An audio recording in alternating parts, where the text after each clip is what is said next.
Hello race fans and welcome to a brand new season of the Porsche Club of Great Britain Sim Racing Championship, and we kick off this 8th season of this wonderful virtual series here at the World Centre of Racing, Daytona International Speedway, and we usher in a brand new era of Porsche Club of Great Britain Sim Racing with the arrival of multi-class racing, a type of racing that Porsche is so synonymous with. But one thing that is the same here is our lineup in the commentary box. It's me, Peter Mackay, alongside the ever wonderful Chaz Draycott. Chaz, we've seen the Porsche Club of Great Britain Sim Racing evolve through so many different eras, different cars, different driver lineups and tracks, but I think this has got to be the biggest change yet: multi-class racing.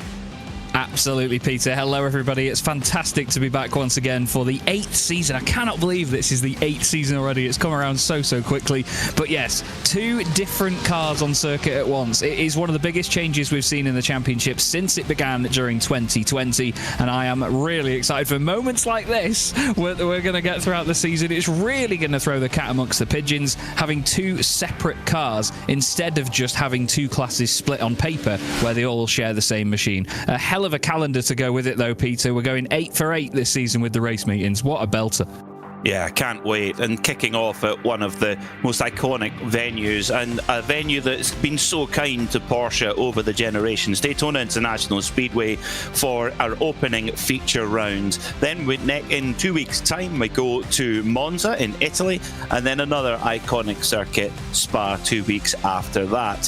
One of the biggest challenges for our drivers this season, though, will be the street track, Circuit Gilles Villeneuve in Montreal, and then an endurance round, an hour and a half around Le Circuit de la Sarthe on the full 24-hour layout. Then we go to Fuji towards the end of June, the Circuit of the Americas, and fans of MotoGP will have seen a great race there over the weekend, and finishing off with an endurance round at the home of British motorsport, Silverstone. Of course, 2 classes involve Pro and Am, but unlike we've seen in the past, those classes are separated by the type of car rather than the grade of driver. So it's going to be amazing to see how our drivers get on there. Daytona International Speedway, well, it's absolutely iconic. 3.5 miles. The Daytona 24-hour race has been going since the early 1960s, and no one has won it more times than Porsche.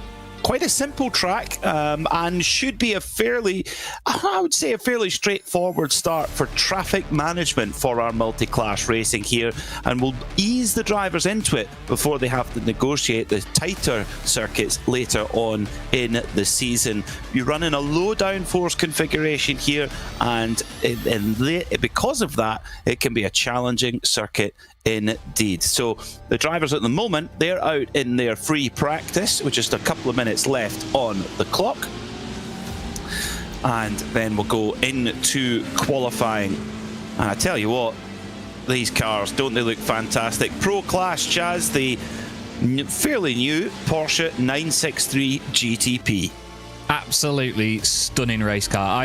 In my eyes, the prettiest of the GTP category in any form. They are absolutely wonderful to look at, and they go like an absolute missile as well. It's such a great car to watch racing, and it's going to be one of my first times actually commentating on this class as well, the GTP, so I'm really excited to see how they manage it. But like you said just a moment ago, very rightly, this is a great circuit for traffic management. It's wider, there's a lot more room, of course, on the banking as well. It's easier to be more predictable on the banking, whether you're going left, whether you're going right.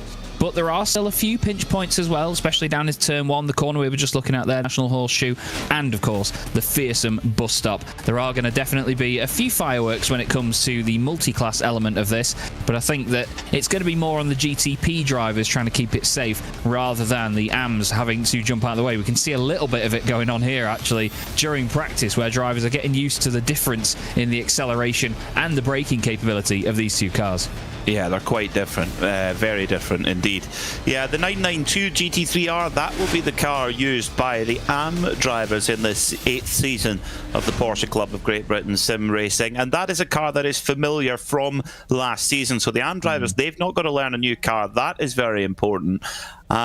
But but for the pros, the Porsche GTP car, it's the first prototype ever to be raced in the Porsche Club of Great Britain sim racing. So full carbon fibre monocoque chassis, a 4.6 litre V8 with hybrid system as well. So the power, close to 700 horsepower, and it's light too. So it's a very, very quick car, much higher speeds than the drivers have seen before.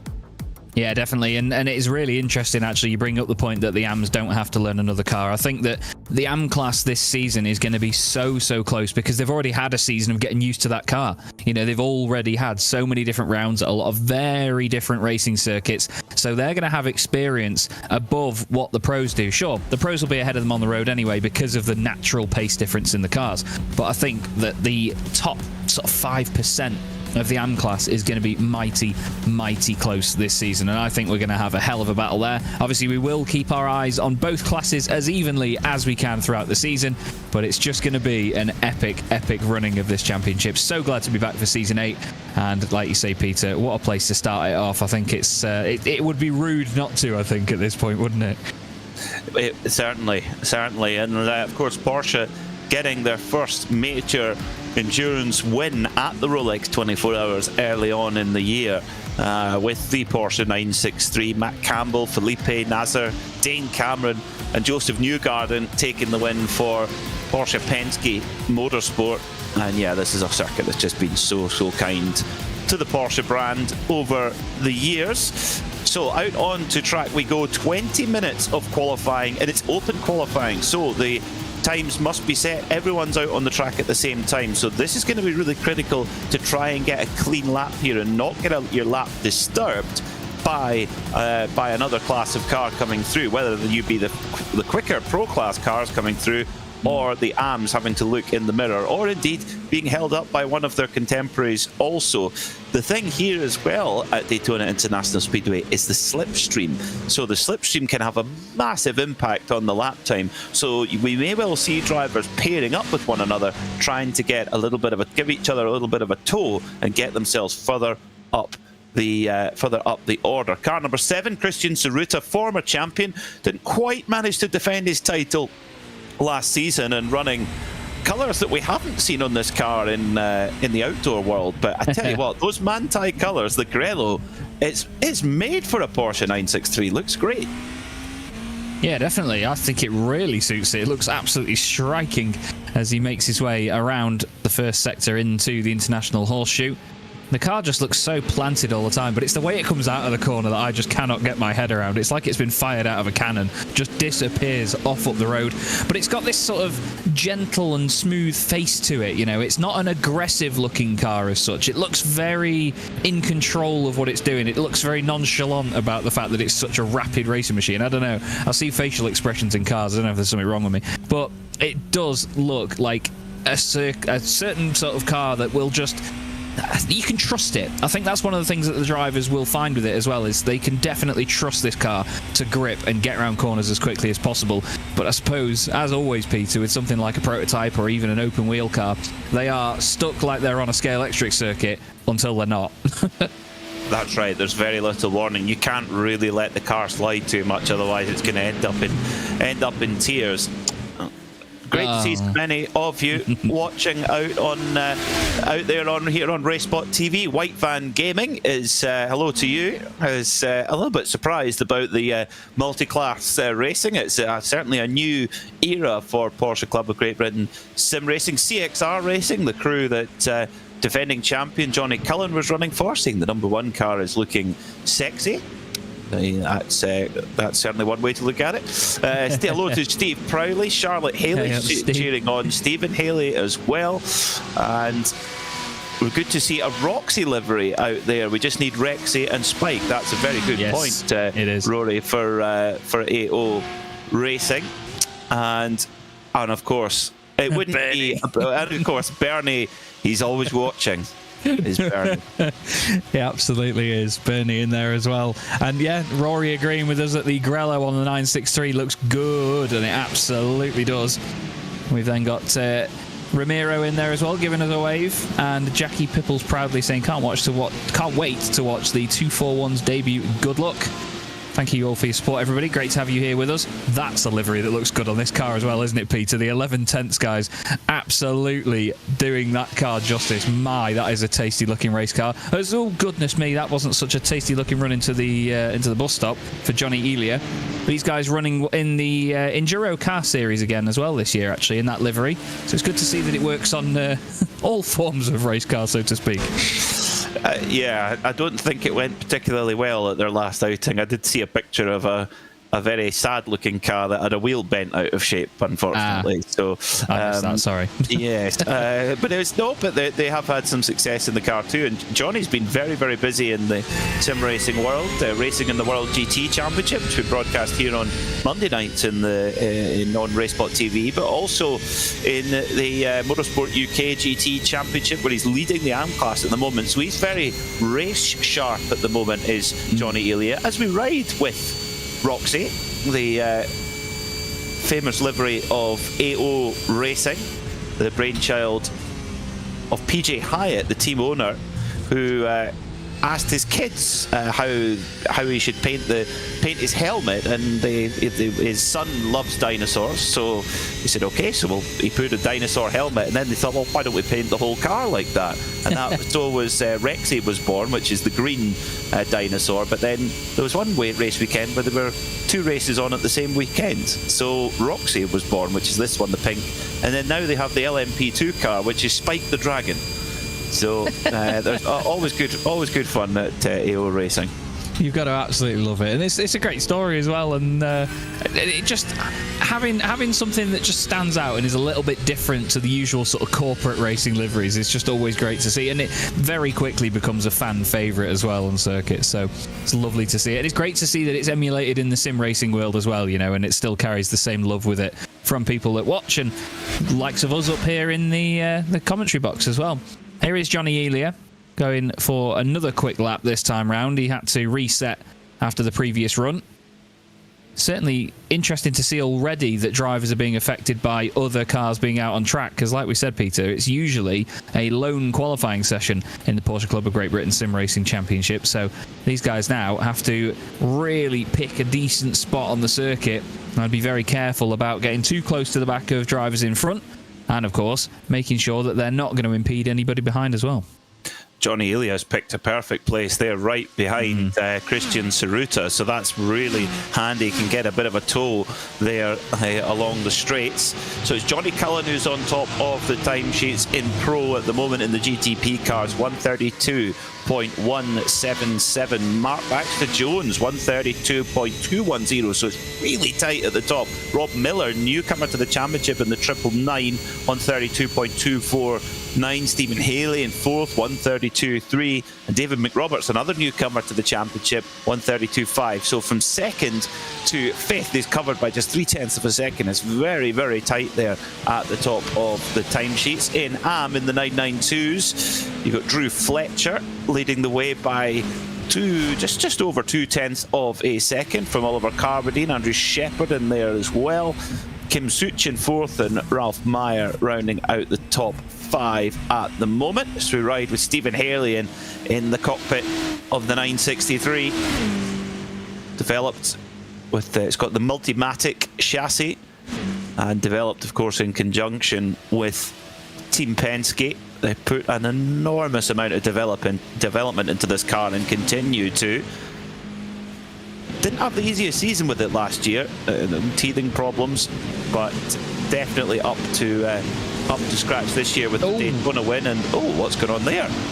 Stephen Haley decides to take the front end off slightly. I think there was a little bit of netcode against the wall there as he got that close. The sim sort of thought, the front should probably come off here, and then it sort of went, hang on, I think I might have got it wrong. Just popped it back on. Nobody saw that.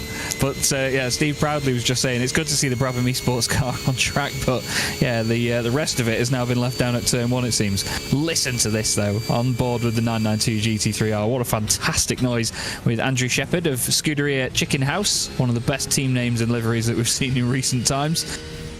And that bus stop, well, It looked very tidy from Andrew's perspective there, Peter, but I tell you, it's not an easy corner to get right, is it? There's so much going on the way in while you're trying to slow the car down, get it going from one way, then the other. There's a lot of weight transfer to think about. You're on and off the brakes, then on and off the throttle. Such a tricky circuit, this place, though, isn't it?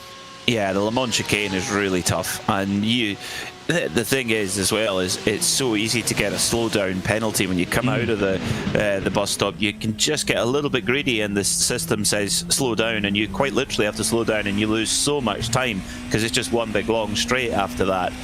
Right now with Mark Baxter Jones, always a quick driver is MBJ. A little bit of oversteer there because they've got such instant power delivery, these GTP cars. They're rear-wheel drive, they're not four-wheel drive like a lot of the Le Mans hypercars can be if they wish to be. Something like the Toyota GR010 hypercars four-wheel drive. This is rear-wheel drive only, so you're putting 700 horsepower through the rear wheels only, and about 70 horsepower of that is from the electric motor, which of course has no lag at all. So that you'll find when the drivers put the foot down, it can break traction quite easily. So it's a delicate process trying to get the time out of these cars. Matt Baxter Jones sitting in fourth at the moment, 132.2. Saruta is up onto pole at the moment with Lewis Archer in second. Can Baxter Jones improve? 132.7. That's not an improvement.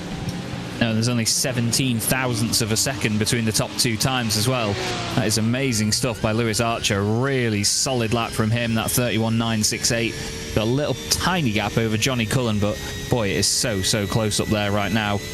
We've got a lot of them only separated by a matter of tenths. Drew Fletcher fastest in the AM class at the moment. Drew was actually racing in his MX-5 actually at Silverstone just last weekend. Unfortunately had a penalty in the first race and then had an incident in race 2 because he was trying to battle his way back up from further down the grid than he's used to being, and yeah, unfortunately I think he had a collision with his teammate actually during that race. So out of all people, the cardinal sin was very apparent.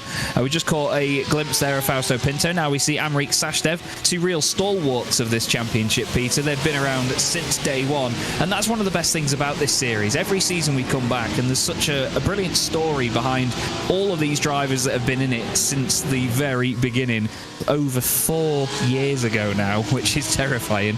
But we've got the same cast, it's just they all seem to change cars, and there's always a bit of a difference in pace. There's usually one sort of standout performer that just gets better each season, isn't there? We saw that. We definitely saw that last year with the introduction of the 992 GT3R and the RSR, the year before, or the season before, excuse me, just two quite different cars, both a 911 base, I suppose, but very different ways they get to the final result. And it suited some drivers more than others, but no doubt about it, this change for the pros to a prototype car, it's so different, and having to get through traffic. Now, getting through traffic was something that we saw occasionally on short circuits, or when we did longer races at short circuits. Occasionally the drivers in the pro class had to make their way through AM traffic, but this is going to be a completely different challenge for them. So yeah, we'll see who comes out on top, and some newcomers up in there too. Lewis Archer, second fastest in pro, he's a newcomer. Rob Miller as well in fourth. So we've got some newcomers in there to mix it up with the stalwarts of the championship, as you say. And White Van Gaming, who you mentioned in the chat earlier on, he's a friend of mine that's popped into Discord actually, Ben Chalcraft, and he's just reminded me, well, I say reminded like I knew before, but he's told me that Rob Miller actually runs the limit of adhesion, and when he's not doing that, he's head of reliability at a Mercedes-AMG F1 team. So he's certainly a bloke that's qualified to know what he's on about. And, I mean, he's not bad at pedalling the car around either by the look of it. He's just a bit quicker than MBJ, who, as you rightly mentioned before, Peter, is a very quick driver. I remember when we started doing the Sim Racing Magazine events, Mark won the first two of them and absolutely dominated one of them. It was unbelievable. So there's certainly some fantastic capability at the top of the order. Christian Saruta not being excluded from that. He is, well, the flying bogey for a reason. And it's interesting that the car is still a very bogey-coloured car, isn't it? I don't want to offend anybody that enjoys the Manthey colours by calling it such, but it's going to be Christian's nickname till we stop commentating on him, I suppose, isn't it? Big Grello has basically made the bogey cool again, or make bogeys great again. because bogies are basically Grello, aren't they? They can be green, they can be yellow, and well, that's Grello. But they make it look cool. I mean, you can get all kinds of Grello merch now as well. So yeah, it's all about application. How that works. I tell you what, for Rob Miller, if he's head of reliability at Mercedes F1, he's got a heck of a record for reliable cars. Absolutely. How few failures they've had in 10 years? Terrifying, isn't it? Really? Yeah. Big respect. Yeah. Let's hope he's built his own PC as well then. Oh, so yeah. I could give him a call. So, can you service my car for me? But we'll have to. That's it now, though. I think Ben's thrown him under the bus here inadvertently, because if anything goes wrong, then that's going to be the reliability's gone wrong. That's going to become a running theme. But look at the pace difference here on board with Mark Baxter-Jones as we fly past the GT3 cars, using a little bit of slipstream, but not tucking directly in behind them. Just weaving around the outside. Still 4 3/4 minutes left to go, and that was amazing stuff just to see that difference at the top end. It's not just the acceleration either. That's the thing, isn't it, Peter? It's not just the initial phase out of a corner. It's the very top end speed as well for these things, because they can do it all. It's huge. They're clipping 200 miles an hour onto when you hit the brakes here at Daytona, and it's a downhill cambered braking zone, and you're trying to make it past the GT car. The GT cars, they're braking from sort of 180, so they're carrying big speed, but they've got a lot more. They've got a bit more weight to slow down, and just nowhere near the same level of downforce or braking performance. So yeah, it's trying to judge that is very, very tricky indeed. But basically the two top Porsche racing cars that, and of course both are customer cars too. Yes. So it's not just the works team that have access to the Porsche 963 prototype. The Prodon competition team have a couple of them. JDC, John Church has got one in the United States. And of course, Hertz Team Jota have two in the World Endurance Championship. So and of course, at the first round of the World Endurance Championship in Qatar, Porsche locked out the podium. Two of their works cars won two, and then a privateer car in third. So it's in true Porsche style, both works team and customers having success. So just over 3 minutes to go in this qualifying session. Christian Tsuruta sits at the top by 17 thousandths of a second. Lewis Archer trying to find that last few, just minuscule amount of time. Johnny Cullen sits back in third at the moment on the second row of the grid alongside newcomer Rob Miller. Stephen Haley in seventh. Your top runner in AM is Drew Fletcher, car 26, 145.600.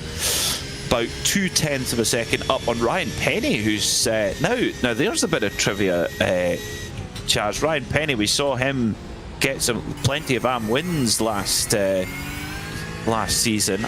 Pretty sure he got a couple of poles, if my memory serves me. But yeah, again, bringing on that form from last year and really making it work. Yeah, definitely. It's great to see the guys up there, and it's good to see that there's going to be another great scrap in that AM class. Like I say, it's going to be mighty close all season. We look here at Ralph Meyer, South African driver, making his way around the banking. He's got the pink LEDs on the front of the car. I love that livery as well. Really tasty livery with the Oris Digital branding down the side. That's one of his companies. He's currently 8th position in class. Kim Such is just ahead as well in 5th, and Kim is another driver that has really improved since joining the championship. Kim was quite relatively new to sim racing when the series got underway for the first time, with Kim as a competitor anyway, and now top 5 in the AM class ahead of Alex Johns, doing a brilliant job. Alistair Hatcher back again as well. Alex Owen in the series. Some great names amongst that field. But it's going to be one of those series, I think, this season, Peter, where even just in the AM class alone, any one of the drivers could win any of the races in that class. It's going to be all about traffic management and keeping your head in the game, even while all these GTPs come flying past. I'm really looking forward to seeing how they manage it. I think it's going to be eye-catching, that's for sure. We've got a Barbie car. Stephen Kershaw running the Barbie colours. Certainly easy to pick that car out. Life is fantastic when you're made of plastic. Well, that car is not made of plastic. It's made of carbon fibre. Yeah, it's definitely not plastic, and hopefully it's hopefully it's not just. Hopefully the performance is more serious than the livery. To be fair, but we always get one every season, don't we? That has a pretty funny livery on the car. I like the fact he's running it though. It's a good laugh. I bet every time he gets into the car, he's just like, right, come on, Barbie, let's go party. You have to start it with that. You have to climb in. Come on, love. Come on, Barbie. We're back. Yeah, the meltdown has begun and we've not finished quali. Oh, flipping I have to say, this adaptation of the factory livery, it's fantastic. Yeah. You've got the Salzburg stripes there on the front, but it's normally red, black and white, but with that, you swap in the red for the yellow. It looks superb. Anyway, qualifying is over and time to see who has come out on top and who will start where for this opening round of season 8 of the Porsche Club of Great Britain. Checkered flag is out, but we will see the drivers who are still on a lap finish their qualifying run. So Oliver Carbadine right now in third and trying to find just a tiny slither of time to move up onto the front row. Has he got any tyre left? That's the question, to go and have a run at this. Through the Le Mans chicane he goes, formerly known as the bus stop, but renamed in a sign of friendship to the ACO and the Automobile Club Blue West, who organised the Le Mans 24 Hours, and the first chicane at Le Mans is now the Daytona chicane, so it's sort of trading of naming there. So over the line then comes Oliver Carbadine. 145.843 is his best up to now, and he improves on it significantly. 145.3, and that's pole. That is pole in AM then for Carbadine. What a lap, Chaz. Absolutely mega stuff, that is. By 2.5 tenths of a second, Oliver Carbadine flies to the top of the AM class. Drew Fletcher will not be happy with that one, seeing that pole position slip away right at the end, but he's still going to be on the front row with him. Amrik Sashdev, I believe, has already finished the session, so he's just carrying on basically while there is this little cool down for the drivers to complete their laps.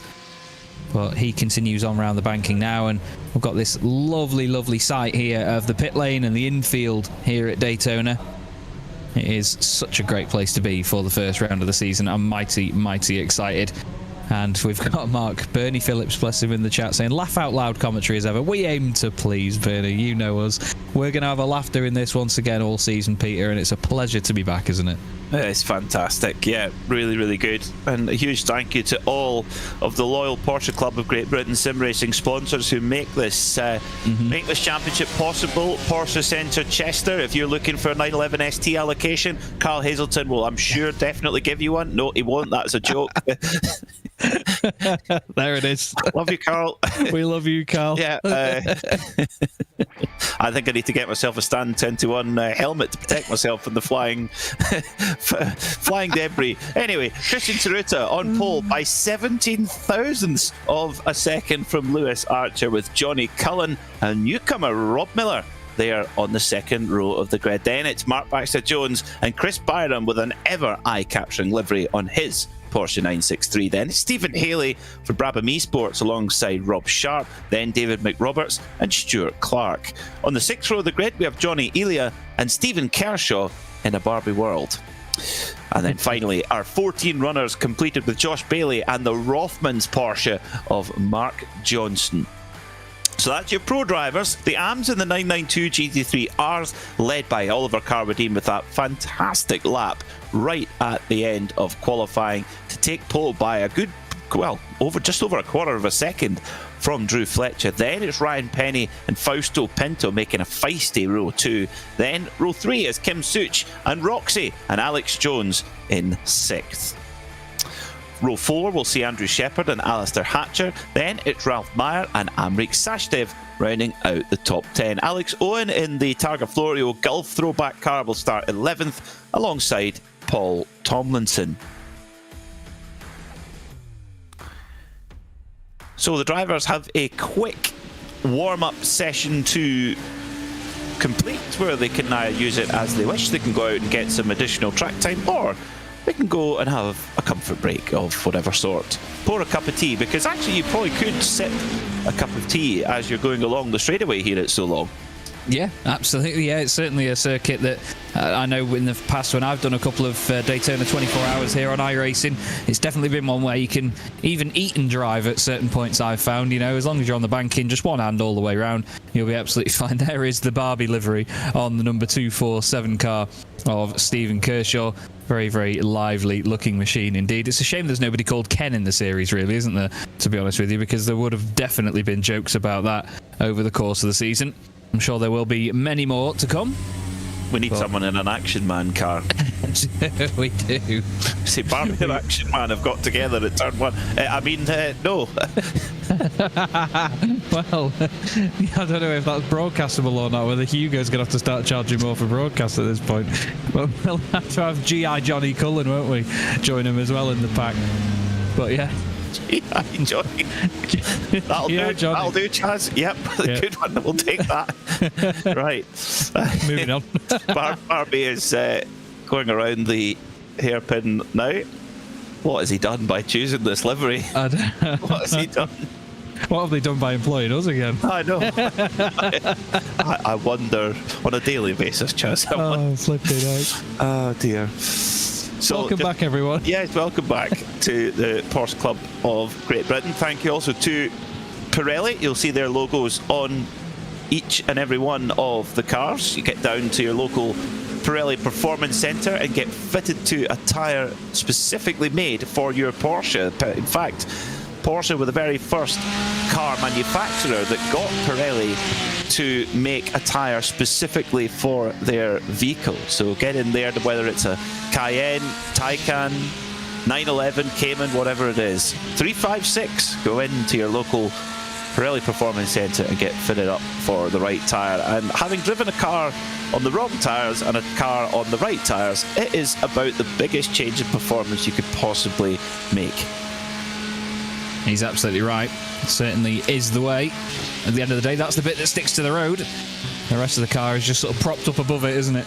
But look at this here as we bounce our way through the Le Mans chicane. Not the bus stop. I've got to tune myself out of calling it the bus stop. I'm so used to crashing there and shouting about it, to be fair, that I'm just gonna have to tune out from it. Lovely looking car here though, Fausto Pinto, the 101 machine. Fausto's always a driver that's had these lovely, colourful and very vibrant liveries in every championship that I've seen him in as well. And he's another one that's been improving time and time again, season on season, and he's now a consistent front runner. I remember last season, actually, he was on to challenge for the AM Championship in the later stages, wasn't he, Peter? He was, yeah. It was very tight and went down to the wire at Sebring, the AM class. There was a lot of shuffling around, and yeah, it's and I think it will be wide open again this season, certainly, with 8 rounds, 6 feature rounds, which is 40 minutes with a pit stop, and 2 endurance rounds. So warm-up is over.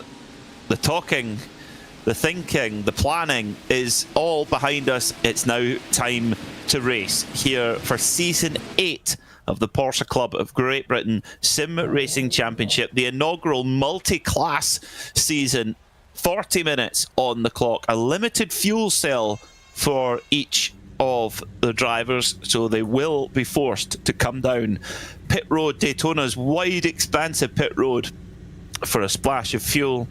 And maybe the question is, do you fit tyres when that fuel is going in, or do you keep your existing warm cozy tyres on? That number 46 car there of Lewis Archer looks superb. Custom livery there with a nice bit of chrome and black and day glow green, shall we say? Yeah. Big fan. I love this though. I love the 11/10 cars. They just got a quick glimpse of the 963 and now the 992. That's number 14, Oliver Carbadine, starting from pole position in the AM class. There is the 101 of Fausto Pinto. He starts 4th in class here on the outside line, with Drew Fletcher just in front of him, the Series 1 branded machine. There is Roxy car number 15, driven by Alex Johns, father of Toby Johns, who has been new to iRacing and has been getting involved in a bunch of leagues as well very recently, getting quicker and quicker all the time. And there is the view back from our pace car, which will now lead us away round the banking. Beautiful lighting here as well, Peter, and there are the conditions. It's 25 degrees Celsius still, so it's nice and warm, but the cloud cover will be a little bit on and off here as it gets into night time for this race. We should be finishing just around sort of 8:30 local time anyway at Daytona, so the sun will set as this goes on and we'll be under lights by the time this is finished. And Daytona under lights is just something very special indeed. It's a little bit different than running at night at Sebring or Le Mans, where it's very, the visibility is certainly much less. Here at Daytona, not a problem. Massive floodlighting system here. It's got one of the best floodlighting systems you've ever seen, and also one of the best loudspeaker systems, PA systems you've ever heard. You can hear it miles and miles away. So 40 minutes on the clock, ready to go racing after a long off-season. Back again, and Christian Tsuruta, he had to relinquish his crown last season and put himself in the best possible position to start his redefense or reacquisition of the championship. Can he do that? Well, we'll find out over the next couple of months. Rolling start, waiting for the green flag. Green, green, green. Season 8 of the Porsche Club of Great Britain Sim Racing Championship is go. Down to turn 1 they go, and it's a great start from Tsuruta in the Manthey car. Makes it through with the 46 machine there of Lewis Archer tucked in behind him. Meanwhile, the AMs and the GTs, they're making their way down through turn 1 and 2. Very, very tight through there, trying not to get into too many disagreements. And then the prototypes, they're already down, coming through the international horseshoe, difficult braking zone into there. Easy to lock up under cold tyres. But, say it quietly, say it slowly, they look like they've all got through there clean. Oh, I thought you were going to say Macarena. Drew Fletcher in third position actually just had a little bit of door-to-door contact with Kim Such. Fausto Pinto's lost a position. They were actually focused on Kim Such on the right-hand side of the screen. There's a car around in the Pro Class. I think that's Josh Bailey who will now have to recover to the circuit. It's car number 42. So he's going to have to make his way through these 992s quicker than he would have expected to. But a great start at the front of the AM class for Ryan Penny. He's moved up into second position, got the better of Drew Fletcher using that inside line. Drew actually dropped as low as 5th and then has got back up into 3rd place with a little bit of defensive driving. So a very clean start indeed though, Peter, absolutely right. And it's Christian Tsuruta leading the way. Johnny Cullen is now up into 2nd place ahead of Lewis Archer, who is dropping down the order. Oh, no, that's not what we want to see. I wonder, has he got a slowdown penalty of some description? That's bizarre. Yeah, something not right there for Lewis Archer in the 46. He dropped very suddenly, and then suddenly stabilised in 5th. So yeah, I think slowdown penalty for sure. Well, it's easy. You can pick them up quite easily. There is a little bit of battling between Byram and Mark Baxter-Jones, and Byram gets the better in the Cuda Esports machine, the 1110th car there of Mark Baxter-Jones, with the traditional white and red stripes of 1110s, but also with that sort of mint green on there. That's a hark back to his original PCJB car, which was in the Valiant colours, the world's fastest boilers. Absolutely. These boilers are certainly shifting. It's great to see Byron back up there near the front of the field, though. I remember last time he had a very difficult season, actually, and I wouldn't have blamed him if he'd have just given up, to be honest with you. But yeah, he's right up at the thick of it. But as we were saying before the broadcast went live, he was one of the drivers that was really keen to get the GTP cars chosen for this season, and it's no wonder why. He certainly enjoys this thing and really does click with it, doesn't he? Yeah, he lobbied hard for it. He really wasn't a fan of the 992 GT3R, but then, funnily enough, he was a fan of the RSR before it, so it's not necessarily the difference between prototype and GT. I wonder if it's the ABS. I think he prefers a car without ABS, possibly. And Cullen off. That's a bizarre place to go off. He's off on the tri-oval. That is a very, very strange place to go off. Or is that on the exit of the... Oh, no. That's onto 3 and 4. Yes, that's coming out onto the Super Speedway. Turn 6 there. Johnny Cullen has looped it by the looks of things. So Tsuruta all of a sudden has a 3.3 second advantage over Mark Baxter-Jones. Lewis Archer's just gone Oh, Matt Campbell style. Matt Campbell style there. Wow. Lewis Archer around Chris Byram he goes. And he made that look easy, Chaz. Yeah, I'll tell you what, if you want to make an impression early on in the championship and make your intentions clear, flipping out, Lewis Archer has just done that big time. There's Josh Bailey's spin from lap 1, just a little bit too eager on the throttle out of the hairpin. This is what happened to Rob Miller as well, because he lost a bunch of places. He actually dropped 3 places off the very start as well. He had a really poor getaway, and, well, unfortunately, that extra spin didn't do him any justice. This is what happened to Amrit Sashdev. He's lost. The back end's gone. Oh, that's the worst type of accident to have there, into that really hard safer barrier on the outside. And this is what happened to. Oh, wow. Yeah, so Cullen, the back end got away as he came out of the chicane, but then it sort of stabilised, but then you could see it go again once it clipped the banking, Peter. It obviously unsettled the car and changed the sort of airflow underneath it. Look, he loses the back end initially. Now, saves it, then it goes again. Oh, but somehow keeps it out of the wall. I don't know how. It's well done to keep it out of the wall, yeah. Miracle. Really impressive there from Cullen to not make that accident worse. I mean, poor old Amrik Sashdev. Well, the 360 financial management car, that was more of a 180 financial ruin straight into the wall. And race ruined as well for Sashdev, unfortunately. But 2 of the early GTP crashes there on cold tyres were on that initial tap of the throttle. When you've still got a little bit of steering on, you tap the throttle and the power delivery is so aggressive. 700 horsepower going all the way through the rear wheels. They're not 4-wheel drive, these cars, they're rear-wheel drive. And 70 horsepower or so of that is hybrid. So it's the electric motor, which is instant. So they really are difficult to drive, particularly when the tyres are cold. Meanwhile, battle at the front. Kim Such, or midway into the top 5 there. Kim Such and Fausto Pinto battling away for 4th and 5th position. Great stuff here, side by side, as they come through the tri-oval just behind them as well. Andrew Shepherd wanting to take advantage of this in the Scuderia Chicken House car. He's now down the inside of Kim Such, just cuts across the nose of him in the braking zone there. Kim just decides to get out of that one. Oh, no one around. Pinto's gone around and lost the place. I'm not sure if there was contact between the 2 of them, but Fausto Pinto ends up facing the wrong way, and yeah, there is definitely damage to the car. It looked like it was crabbing a slight bit there. Not sure whether that did actually come from the car in front. Oh, Shepherd's actually gone wide, and Kim's run wide into him. They're locked together. Come on, boys, sort it out. Oh, neither of them wanted to back out of that then, but... He shepherded him off the road there. Yeah, absolutely. And Kim ran very, very wide. I think he expected the overlap to be gone by the time he got alongside. This is what happened at the front. Yeah, Pinto's just gone around on his own. Way too hot into the corner. I think maybe worried about the cars behind potentially overshooting themselves and clipping him. I don't know. Ah, strange. I wonder where the damage came from then. That's odd.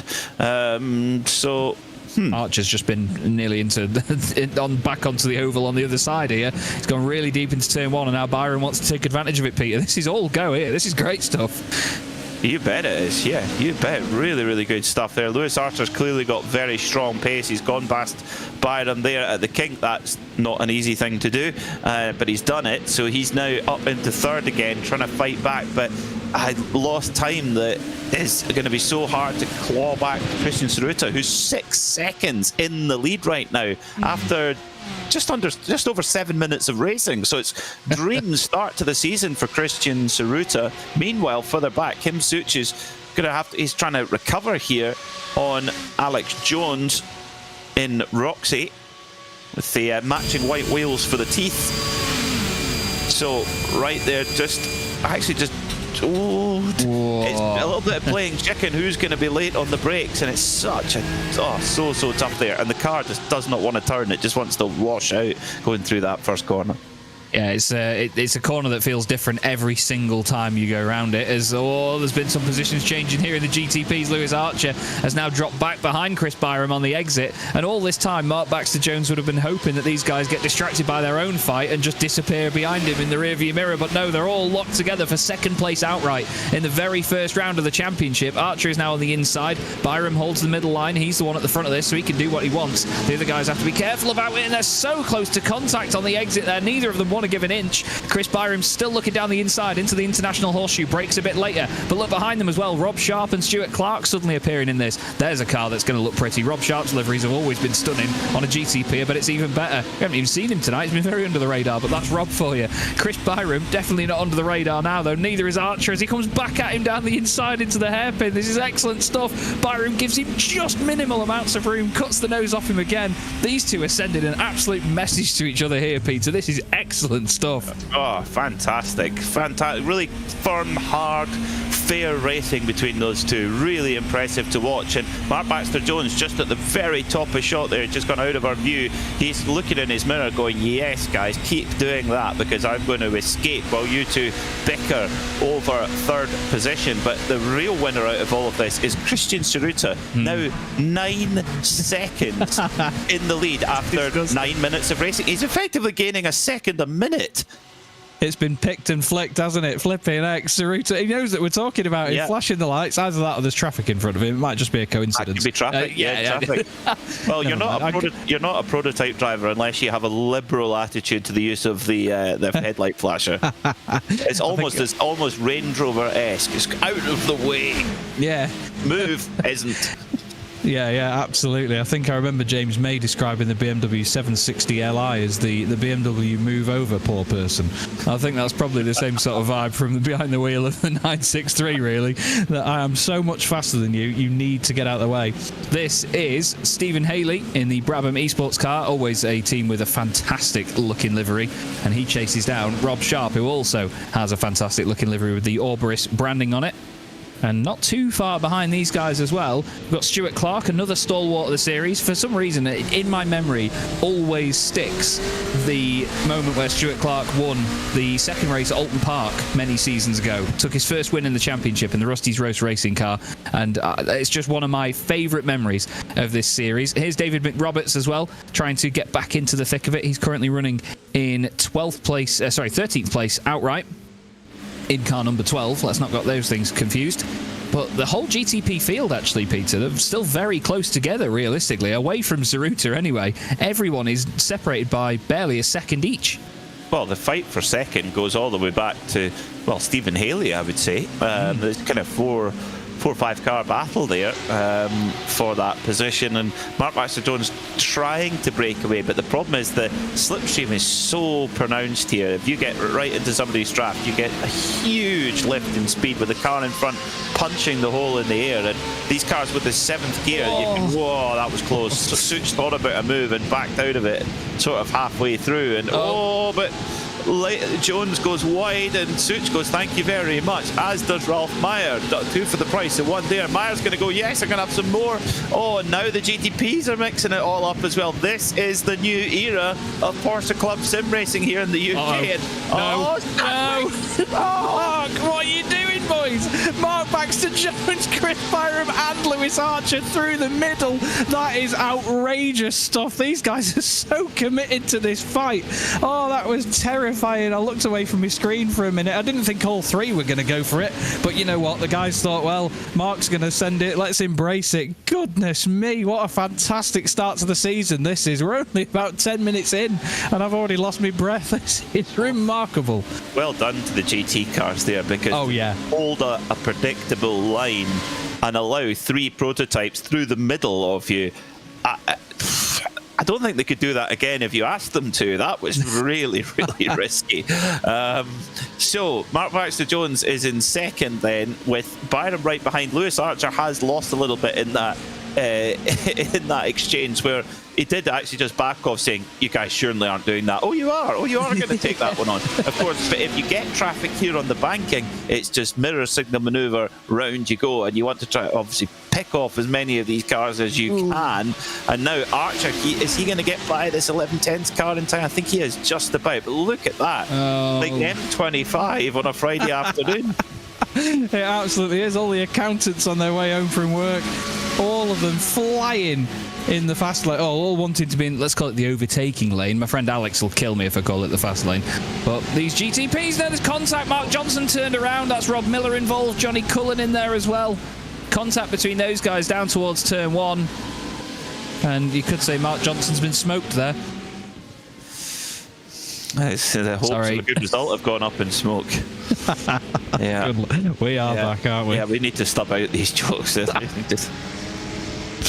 Oh no! Well, the pennies dropped. There's Ryan in third place at the moment in the class. To be fair, him and Drew Fletcher aren't far off the back of Oliver Carbadine at all. The three of them were separated by about a second, and now the traffic has come through. That's really opened it up here. Drew Fletcher's got a great run onto the banking. Started this lap in third place, actually, in the Series 1 entry, and now he's going to have all that tasty slipstream off the back of Oliver Carbadine.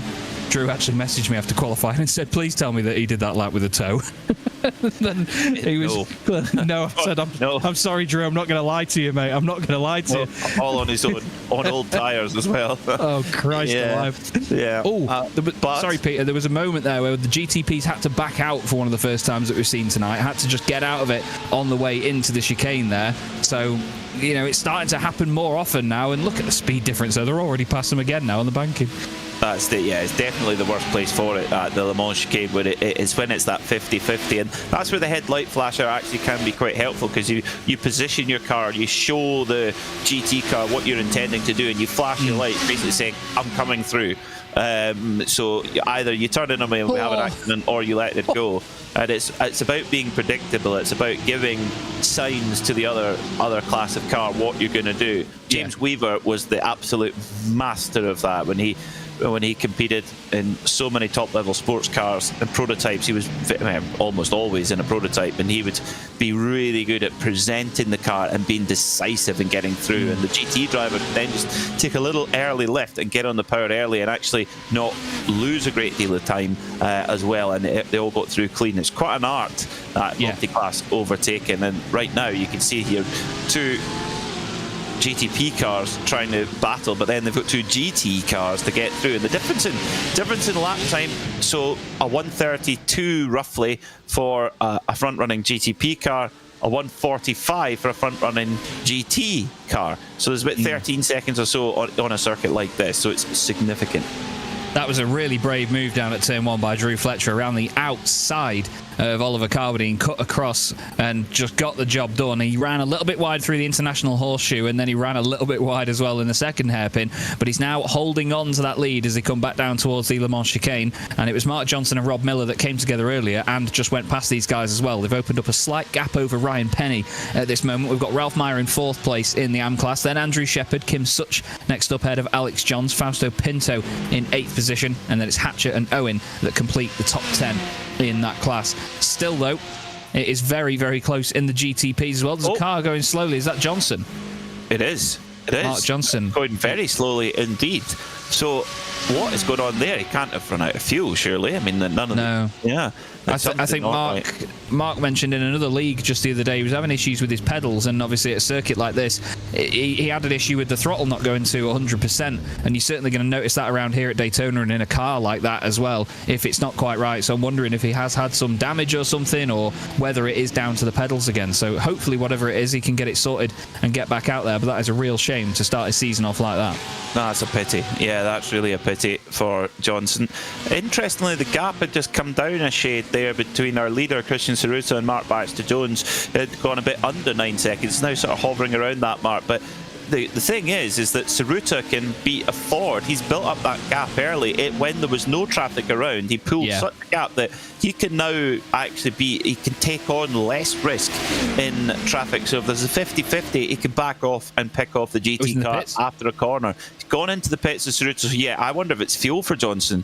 Yeah. Yes, it is. He's gone in and got the fuel saving, or Johnson maybe a little bit heavier on the fuel usage, but in comes Baxter-Jones, Cerruto, Byram. So all the leaders are coming in. This is NASCAR style. Absolutely. It's like someone's throwing a competition caution. The worst thing in motorsport. But Mark Baxter-Jones there had a very scary moment, actually. Locked up the fronts, and the car did not want to behave itself. He left it very last minute. Cerruto's been up on the jacks, and he's taken tyres. He's come back down again now, and will hop out of the pit lane behind the 911 GT3 Touring, and just to be safe, make sure that he drives around it. I've seen many people do that, because you never know when the cars are going to ghost through each other or when they're not on iRacing. Chris Byram hops out of the pit lane very, very considerably ahead of the likes of Mark Baxter-Jones. What is happening with MBJ? He's still sat there. Someone's not. I wonder if he's sped coming into pit lane. Yeah, with the lockup, it's very likely, actually, isn't it? Yep. Yeah, I think so. You're coming from a huge speed, and you've got to get it down to I think it's 60 kilometers an hour here at Daytona. That's a killer. Now, this is going to be really, really interesting now. If the drivers can get to the end of the race without a stop, or whether they have to come in for a little splash. It could well be a bit of a fuel-saving game now. Yeah. Johnny Cullen has gone a lap longer than everybody else. So is he? Yes, he of course had that spin earlier on, but could this be critical? Could Cullen save a stop over everybody? Because we're a 40-minute race and we've stopped before the halfway point. But even now, he's coming round to the end of a lap here, and he's still got another minute before the halfway mark of the race. But I think he's tried it. Yeah, that's a good point. Very good point. I think he's definitely trying it. He's giving it a good go. This is Mark Baxter-Jones into the pits. Yeah, you could see the lock up there. He's definitely sped. He was still slowing down a long way after the cone as well, which is a real shame. But that's the thing. That's what I love about having races with pit stops in them, Peter, because it's another element. It's not just about being fast and being consistent on the circuit. You have to practice the pit entry and exit as well. You have to think about the numbers of the fuel as well when you're going through the race. You've got to do the live maths unless you've got a spotter or somebody with you.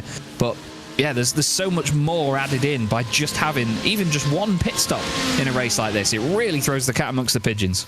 It does, and you've got to execute. You've got to pick a braking point like you would for any of the corners. You pick a braking point for you to hit, knowing that you can get down to the required speed and time, because that's a 40-second penalty. That's a massive penalty there for Mark Baxter-Jones. So I think Cullen is the only driver in GTP who can do this on one stop. I think all the rest are going to have to take a splash at the end.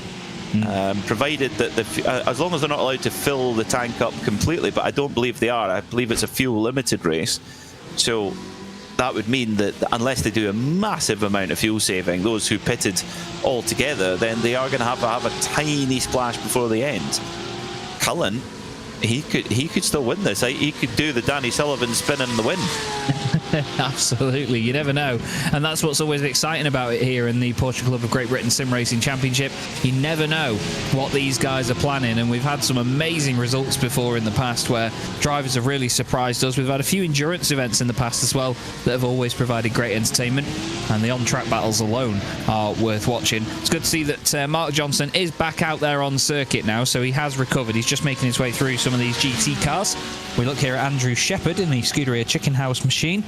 He's got Alex Johns in Roxy just behind him. And there is Mark Johnson making his way around the outside of these guys. That incredible speed difference. I don't think I'm going to be able to get over that before the end of the season, to be honest with you. It is remarkable.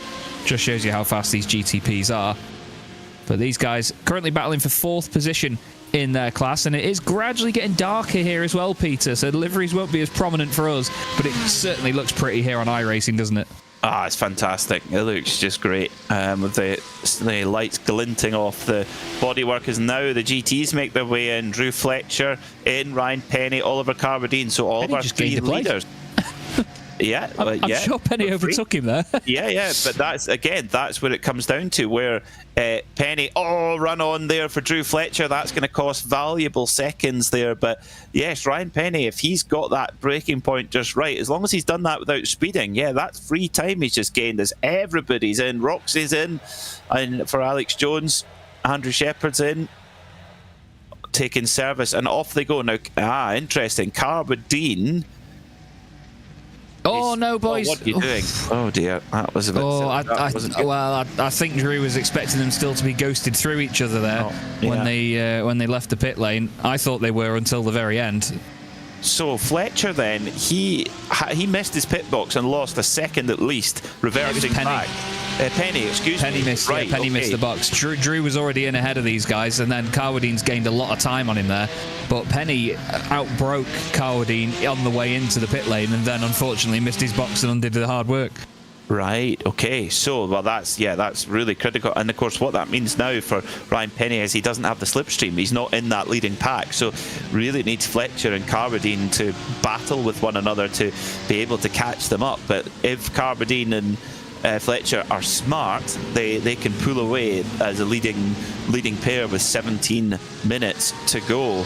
So hanging in the balance, very close in AM, not so much in Pro, but the gap is coming down. Tsuruta is now 6 seconds to the good rather than 9.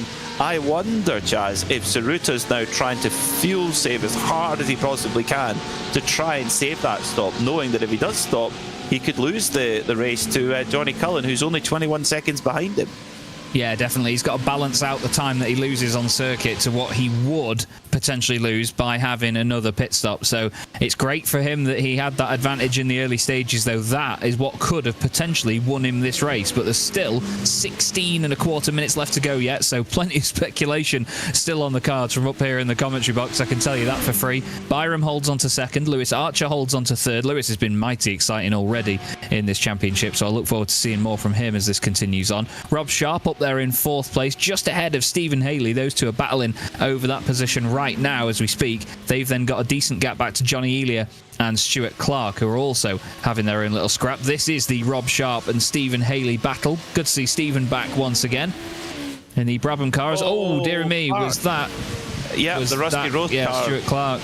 destroyed in the wall there. What a pity. What a pity for Stuart Clark. So this is really tense now, because I think Cullen, he's the man in the driving seat right now. And got a big lock up there going into the International Horseshoe. Did the 241, and Stephen Haley, so easy to do there in that Brabham Esports machine. And you're right, Chaz, that car does look fantastic. I think that livery would look good on well, it would do. Nibby. Oh, that's the wall. Oh, it did look good. Yeah. And unfortunately, Stephen Haley, I mean, he's a very talented livery designer. I think he actually worked with the Garage 59 guys on that Duckham's McLaren 720S in the British GT3 Championship this year. Well, it looks amazing. Yeah, he's, like I say, very talented bloke, Stephen Haley, but he's not done himself any favours there. Oh, dearie me. What was that about? Mark Baxter-Jones just got into him. Stuart Clark was slow coming through the exit, trying to avoid traffic. Stevens just tried to get out of the way of the GT3 car there, I'm afraid, and it's bounced off the wall mighty hard. I've done that myself, actually, in a GT3 car as well, and yeah, it's not pleasant. But to do that at such high speed in the 963, not tasty. Very much not tasty. But I think Stuart Clark there, to be fair to Mark Baxter-Jones, I think just caught out by the change in speed, and he thought he could just sneak through on the left-hand side and be opportunistic. And just that tiny bit of contact seemed to break something on the left rear, didn't it? And throw Stuart at the wall. It did. Yeah, unfortunately. So Johnny Cullen, keep an eye out for him in 6th place in that number 1 car. He is 21 seconds back on the lead, but it's possible that he can get to the end of this race without having to stop again. And for Tsuruta, I think he probably will have to. In fact, everybody else but Johnny Cullen, I think, is going to have to stop again, unless they do a massive amount of fuel saving. The transit time alone is 30 seconds. So that's without even stopping. So you've got, even if it's it'll be a 2 or 3 second stop. So it's really tricky, really tricky. I mean, so we could see, but that's where that preparation comes in, knowing what you can and can't do on the fuel strategy.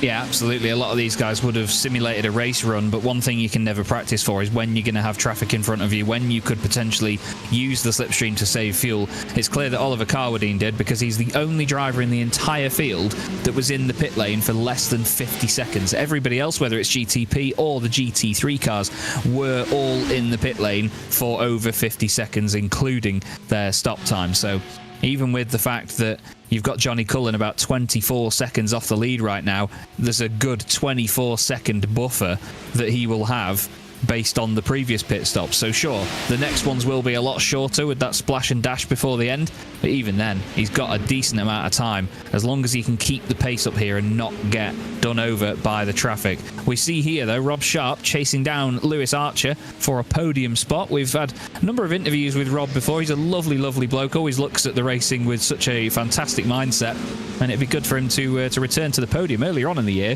he'd actually broken 5 ribs and wasn't sim racing for a while, bless him, but he's come back strong in other leagues, and it seems like he's starting this one off well as well. 5 ribs. Ooh, yeah, that doesn't sound so pleasant at all. But yeah, I haven't felt my ribs in years. No, well, no, yeah, quite. Oh, off. Is that Pinto again? It is. It is, yeah. Fausto Pinto is off the road, car 101. So it's been an eventful return to PCGB sim racing for Fausto, a stalwart of the championship. Let's have a look then. Was he tangled up in it? Oh, he just gets it all wrong on the brakes, and lucky not to hit that other car there, and did well to avoid him. I think he did tap Kim Such, but just somehow the car didn't go around just by some miracle of physics. A light scuff, I think. Yeah, lucky to not have a full-on plough job there. Excuse me. That was. I actually replayed that to myself. I thought, yeah, that didn't come out as I thought. Anyway, Roxy is in the draft here of 990. Ralph Meyer sitting in 4th. Alex Jones now going to have to try and make a move here into the Le Mans chicane. I wonder. Well, Mark Baxter Jones coming through in the prototype, flashing the light, saying coming through, like it or not. And off! Meyer off! Oh dear! He's in the wall there at the Le Mans chicane. So easy to do, and that is, well, it's a position for free for Alex Jones. Let's see what happens to Meyer then. Gets a little bump on the curb, and he knows it. As soon as he got the bump, he thought, I'm stuffed here. Back out of it. And to be fair, he did really well not to actually hit the wall. I thought it was guaranteed he was going in a barrier there, but he stopped it really well. The back end got away. And the thing is as well, that was in a way potentially selfless driving as well, because he didn't throw the car back into the racing line by overcorrecting it, and overdoing it. He just controlled the car in a safe manner and just continued on with his own race. That could have very easily flicked the other way, caught either one of these guys, and caused a much bigger incident that potentially blocked the circuit, as Kim Such has a look down the inside of Alex Johns. Alex hoping to chase a podium position here, but these two locked in battle now. They can't be too over the top with this, because they've got Andrew Shepherd not far behind either. He's only 1.6 seconds back, and we know Andrew can be very quick, so he's definitely going to be biting at the heels of these guys before you know it. But great battling throughout the entire field here, Peter. Everywhere we look, there's some sort of battle going on, something developing. This has been an explosive start to the season in such a beautiful way. It has, yeah. Well, it's been fantastic. Mark Baxter Jones has just pitted. He's just come in and taken 8.5 seconds of fuel at the pit stop, which is fairly significant. The drivers took around 20 seconds of fuel at the first pit stop when they ran the tank or the fuel cell dry. So Mark Baxter Jones, he's decided this is a two-stop race. There's nothing around it, as has Johnny Elia. Oh, he's missed his pit box. Oh dear, that's just a valuable second or so that you don't want to give away. Meanwhile, this is the cool thing with multi-class racing. You get two races for the price of one. There's two battles going on here. This is Carbadine versus Fletcher for the win in the 992 GT3Rs, and this could go either way. And the thing about Daytona is you get that long run out of the Le Mans chicane, and well, it is really anybody's guess on who can win, and we've certainly had plenty of photo finishes here over the years. 8.5 minutes to go. Yeah, Drew could just sit behind him for the whole time, they don't need to really worry about saving fuel, to be fair, do the GT3s, because they are going to make it to the end, I'm pretty sure, without having to stop once again. So Drew could very easily sit there and just wait to pounce, use the slipstream in the later stages. There's no point battling too hard with Carwadine at this point. He knows that they're both on decent pace at the very front of the field. They've got to think about Ryan Penny, who is currently 3.3 seconds back, so he's not in slipstream range at this minute in time. But if they did start battling, Ryan could very quickly close up behind them. So I'd expect Drew to sit there at the moment. He's got quite a wise head on him at times, as Drew. And I think he could definitely just play the game in this scenario. But then again, Peter, we've got to think about traffic. There's a car coming up behind them now, I believe is Mark Johnson. All it takes is for one car to catch them in the wrong place, put them offline, for example, slow them down, and it can really shake this battle up once again. Often it can come down to that here at Daytona, where, yes, how you get the rub of the green in traffic can really make a massive difference to the outcome. But now, look here, with Drew Fletcher, he's now starting to pick up a block or two, heading towards the underneath of that rear wing of Oliver Carradine's car, and that is telling. He just dips out of the slipstream? Is he going to have a look here? I thought he was going to have a big dive there and make reverse psychology there. turn us into...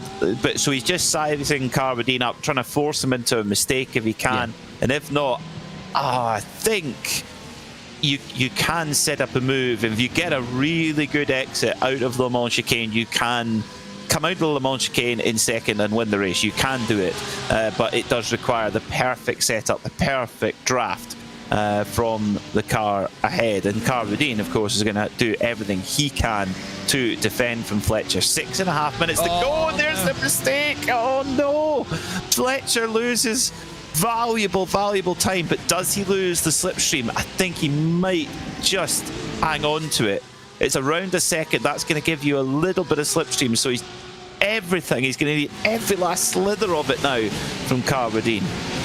Wow, flipping out. That's how quickly it can change, though. You know, it's not always the hunted that is the one that has to worry about how they stay on the circuit. It's got to be the hunter as well. You've got to not overdo it in the chase. This is Kim Such in the middle here between Alex Johnson. Like I mentioned before, Andrew Shepard catching up to these guys gradually. They weren't necessarily fighting too hard, but Andrew was just naturally sort of closed up to the back of them, used the slipstream to his advantage. Love that shot there with all the RVs and the caravans on the infield, all the palm trees as well, as the cars sweep their way around the bank and the noise they make as well. Absolutely awesome. It was great riding on board with Drew Fletcher just a minute ago, topping out in 6th gear, flying down towards turns 1 and 2. And now these guys negotiate the Le Mans chicane again. I think Shepard's got to be careful here, though, hasn't he, Peter? Because if he launches too much of an attack on Kim Such, they will both lose the slipstream to Alex Johns. Yep, you've got it. In some cases, it sounds bizarre. You've got to work together with your closest rifles sometimes. Yeah. As Mark Johnson in the pits again for more fuel and potentially some repair as well. Now we're going to see some more takers. So yes, Saruta, he can't make it last. He's so 5 minutes to go. He's decided it's going to have to be a second stop. It's all going to come down to if Cullen can make this work or not. I think he can because of the timing of the pit stop. I think he can do enough fuel saving to make it here on just one stop, and at which case he will win this race. So Saruta in, taking the fuel, wasn't in for long, gets back going again. Lewis Archer's come in, as has Byram, as has Sharp. Yep, Cullen. So Cullen goes through into the lead now. Can Cullen hang on? Does he have enough fuel in the tank to take a shock win, a spin in the win? Yeah, that would be amazing, wouldn't it? We've seen Johnny Cullen pull off some incredible drives before, but this would be a real barnstormer if he could make that work, especially at the start of a season as well. I said earlier, didn't I, that this is the most important time of the season to make an impression on your closest rivals, on your nearest competitors. You have to make your intentions clear, and if you're going to set a tone, do it in round 1, because every single race you go to from that point forward, everyone will expect, oh my goodness, you know, this guy's really quick, or this guy can somehow pull this out of the bag. You have to set that tone early on. Best time to do it. Get ahead of the game on the points as well, so you're not on the back foot. And if Johnny Cullen can do that here tonight, I mean, I will tip my hat to him for sure, because what a great performance that will be if he can fuel save and make this work despite having that spin. As here we go, Kim Such is having a go, and this is the battle for the lead in actually the GT and in the AM class, I should say. That was Fletcher and Carwadine lapping Amrik Sashdev there, and Fletcher tried to turn it into an overtaking manoeuvre, Peter. Well, every little incident in traffic, every little passage through traffic is an opportunity to make a move. As out onto the outside line comes Drew Fletcher, then comes Ryan Penny to try. Kim Such, get it around, third time's a charm. But Ryan Penny is in there. So they're fighting over 4th position at the moment. Now Cullen, interesting. Saruta is 3.7 seconds back from Cullen. So although it was a 41-second pit stop. Oh no! Close one for Saruta. So Saruta, it depends how hard Cullen is going to have to fuel save. Maybe Saruta can catch him back. Pace-wise, this is really interesting. Cullen and Saruta last season were hardly ever separated by a 10th. They were so evenly matched. This race, bizarrely, their best laps, Christian Saruta's best lap, a 131.8. Cullen's best lap, a 132.5. So 6 tenths between them in pace in the favour of Saruta. I can't remember the last time we saw a gap like that between them. No, honestly, the two of them were so closely matched last season. We never knew who was going to take a win, and it often came down to just who was on pole and who had the track position into turn one, and that was it. It was almost like team orders, you know, when they say, right, whoever's ahead by turn one, you get the win. That's it. And that's almost what it felt like with those guys, you know. One week it'd be Johnny Cullen setting a blistering time in quali, and sometimes they'd only separate by 1,000th or so. I think there was 1 or 2 rounds where there was less than 10,000ths of a second between them in qualifying. It was remarkably close, like silly close, as I think he can't make it he's work. not gonna make it work. That's such a shame, but I tell you what, he had us on the edge of our seats until there was a minute and a half left to go. Saruta now has crossed the line, and I believe this may be the last lap of the race here, Peter. Well, I think it was right on the cusp, because they're around a 132, and it was pretty much then that point when they crossed the line. So I think Cullen, if it was just one more lap, he could have done it. I honestly think if it was just one more lap, Cullen could have made that work. But because there was the real risk of it being 2 more laps, he had to come in and pit to avoid giving away a load of points. So Cullen now we'll see where he drops back to. But for Saruta, who's had the Shepherd. Sorry. Sorry, that was verbal diarrhea there, Peter. I do apologise. It's getting messy there between the GTs and the and one of the prototypes trying to get through. It's a little bit more tight and naturally through there when you come around the kink and come up towards the western horseshoe, and they get through clean enough. But Saruta now back to his usual 9-second gap that he's become accustomed to in this race. In the GTs though, it's Carabadine and Fletcher still battling it away. Meanwhile, this gaggle here, John, Such, Meyer, they're all in there too. Oh, that's Meyer down the inside. That is brave stuff. It was him and Shepherd that had contact before. Pinto's off in the background.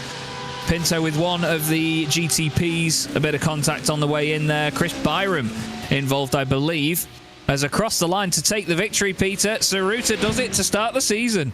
He does, and it was just 1 lap more, so could Cullen have made it? He might well have done, but we will never know. Christian Saruta is your opening winner of Season 8 of the Porsche Club of Great Britain Sim Racing Championship.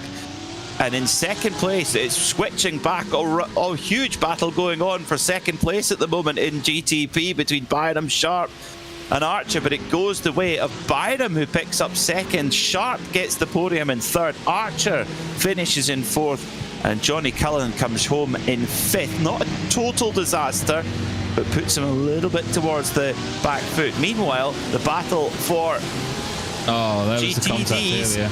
Yeah, Pinto getting it all wrong. Fletcher holds the position for now over Carabadine. They're still racing around.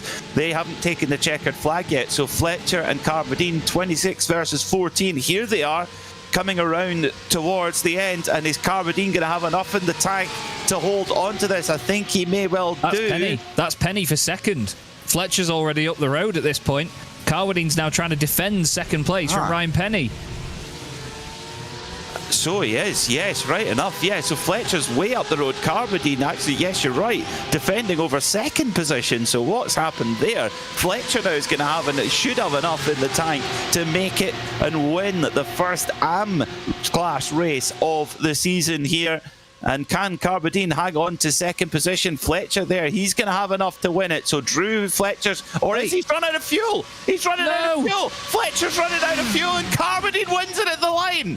Oh my goodness. What on earth? What on earth? Or did he have a slowdown penalty or something? I'm not sure. This was earlier. Oh, right. Do it. Oh, goodness me. Is that after the line? No, after the line they parked up next to each other. That was coming on to the final lap. So I think Drew was actually giving him the position back out of sportsmanship in the end. How did Drew Fletcher drive away from that accident? I don't have a clue. I don't have a clue. That is... I've got no words, because that is a colossal impact. That's a massive impact. How has he kept going there? I mean, it was iRacing. Yeah, bizarre. And a pretty low percentage move as well, you have to say. Yeah, and but fair play if that was relinquished back, then that sort of Carbadine still comes away with the win anyway. Well, after all that, Christian he's your winner by 15 seconds over Chris Byram in second, and Rob Sharp getting on the podium there. Did you have money on that podium before the race? Well, no. Let us know. Lewis Archer finished in fourth, with Johnny Cullen nearly holding on to do a one-stop strategy, but couldn't quite make it work.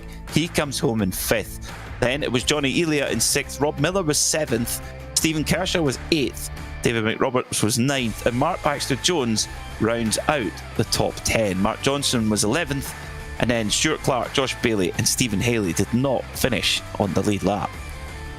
And in the AM class, well, Oliver Carbadine, your winner by just 0.2 of a second over Drew Fletcher at the line, with Ryan Penny coming home in third. The whole podium covered by 0.2 of a second. Remarkable. They were the only ones who finished on the lead lap because of where they took the white flag with one to go. Alex Jones, a great fourth place on his debut in the championship. Ralph Meyer was fifth. Then it was Kim Such in sixth. Andrew Shepard seventh. Fausto Pinto, an eventful day for him, it must be said, in 8th. Alex Owen was 9th, and Amrik Sashdev recovered after an earlier crash to 10th place. Alistair Hatcher was 11th. Paul Thompson finished 3 laps off the lead. Fastest lap of the race, your race winner, Christian Tsuruta. Well, all excitement here, and well, why don't we get a chat with our race winner, Christian Tsuruta, who is with Chaz Draycott. Christian, a fantastic way to start the season, my friend. Welcome back to the commentary box. Welcome back to the series. You must be over the moon with that win. 15 seconds, mate. What a belter. The Grody is flying. It is, literally. Absolutely. Were you expecting that sort of advantage when you came here this evening? No, I wasn't actually. It was quite tight in practice and qualifying. Is it Lewis? The new track was looking quite quick. Obviously, Johnny's always quick. There's a few other people that Chris Byram seemed to have picked up some pace as well. They're all pretty close in qualifying, so I was expecting quite a tight race with those guys and Mark Baxter Jones as well. But I don't know what happened at the start. I seemed to get quite a good start and a good first lap, which just gave me a bit of a break and just kept going from there. Just kept building the gap from there. I was going to say that must have installed a lot of confidence in you early on in the race to have that gap, to be able to play with that just in case anybody tried something on the strategy, because it's all about getting out the gates quickly anyway, isn't it, in something like this? Do you know what? I saw Johnny drop down the order. I don't know what happened to him, but I saw him drop down the order. And coming on to the last lap, I was like, if he doesn't pit, I'm going to kill him. He's known for his sneaky fuel strategies, isn't he? I was like, there's no way he saved that much fuel. Thankfully he hadn't. So I was quite relieved to see him come to the pits. I was going to say we were sort of hoping that there would be this really exciting twist at the end, but it just didn't pay off for him, and we were wondering where you'd both end up in relation to each other. I think when he hadn't pitted and there was only about 4 seconds between you, we did wonder whether it might just work for him. But yeah, it's certainly tense, but that's what this championship's all about now, isn't it? I mean, it's exciting enough having the 2 different classes, but to think about pit stops this season as well, there's just so many more elements to it, isn't there? Yeah, it adds an interesting dynamic for sure, because I went the whole, what was it, 35 minutes thinking, easy peasy, job done. And then in the last 5 minutes, I was like, oh no. So yeah, it keeps it interesting for sure. It'd be interesting to see if there's any circuits where you might be able to put a 1-stop instead of a 2-stop, because that obviously spices things up a bit as well. History has shown. Well, we certainly look forward to seeing how the rest of the season goes, Christian. But once again, very well done from all of us here. And yeah, we really, really enjoyed watching that. So hopefully you enjoy watching it back if you do, and we'll see you next time round. Certainly will. Cheers, chaps. Let's go. Cheers. Well, there we go. Christian Tsuruta, Peter, taking a very, very dominant win in this first round of the season. He'll be over the moon, like I say, 15.9 seconds. That's a hell of a margin to have after round 1. It is, yeah, it is. But you don't get any more points for the length of the margin. You've got to do it the hard way. It's a good start to the season for Christian Zruta, I'd say. But yeah, there's you know that Cullen's he's not gonna take it lying down. That's for sure. Well, our AM class was properly hard fought, and our winner, Oliver Carbadine, is waiting patiently. And Chaz, well, can't wait to hear what he has to say. Absolutely. Ollie, welcome to the commentary box, my friend. You must be very pleased with taking the win there, but flipping heck, it wasn't easy, that, was it? No, can you hear me okay? Yeah, got you loud. Yeah, my friend. It was very, very difficult. I mean, at the start, I got a quite good start and sort of managed to hold on. And Ryan and Drew were fuel saving, I think, behind me. So I knew that eventually they were going to get by. Yeah, but it was just a question of not making mistakes. And then, well, at the end, I don't know what happened. It was a bit of a blur, but just very grateful for Drew letting me by, and I was able to take the win in the end. So all good. I was going to say it was lovely sportsmanship from Drew in the end. I mean, you two had a great battle up to that point. It's a shame that it ended in the contact, but I tell you what, it didn't look like either of you were giving an inch there. It seemed like you were trying to sort of egg each other on a little bit. Is that how it felt in the cockpit, or were you just sort of waiting to see what happened? I was just waiting to see what would happen, really. And to be honest, I've not really been in a position to win a race very often. So it was just trying to keep my head and not panic. And I knew Drew would eventually make the move. I just didn't know where it was going to come. And I think on the second to last lap, I had about just under a second gap, getting a better exit on one of the corners, but that was eaten up very quickly. And yeah, it ended how it did. But yeah, super delighted to take it in the end.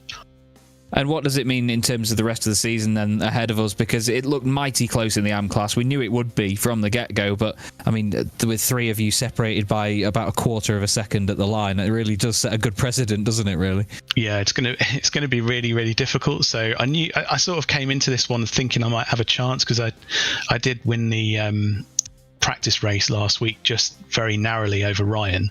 So I was quite confident. I like the track. I've done quite a few races on the Proto GT official racing, in the Corvette. So, I knew my way around. I was pretty confident, and yeah, just managed to translate it into decent pace and held on at the end. Well, it was fantastic entertainment all the way through, Ollie. Thank you very much for joining us in the commentary box this evening, and we look forward to seeing how you get on for the rest of the season. Once again, well done. Thank you. Take care. Cheers. Well, very deserving winner there, Peter, because he was right at the front of the pack throughout. But what a great amount of entertainment we got out of those guys tonight. Flipping out. Bang for your buck is definitely the phrase, isn't it? Oh, fantastic. And Daytona never disappoints. It can be a fuel game, it can be battling to the line, and we got a bit of everything. Well, if you enjoyed that, folks, you can join us again here on RaceSpotTV in 2 weeks' time, where we progress on to the second round of Season 8 of the Porsche Club of Great Britain, and we will go to the historic Monza Grand Prix circuit, which may throw up some similar racing to what we saw tonight here at Daytona. But from us all here at RaceSpotTV, thanks so much for watching, and we'll see you next time.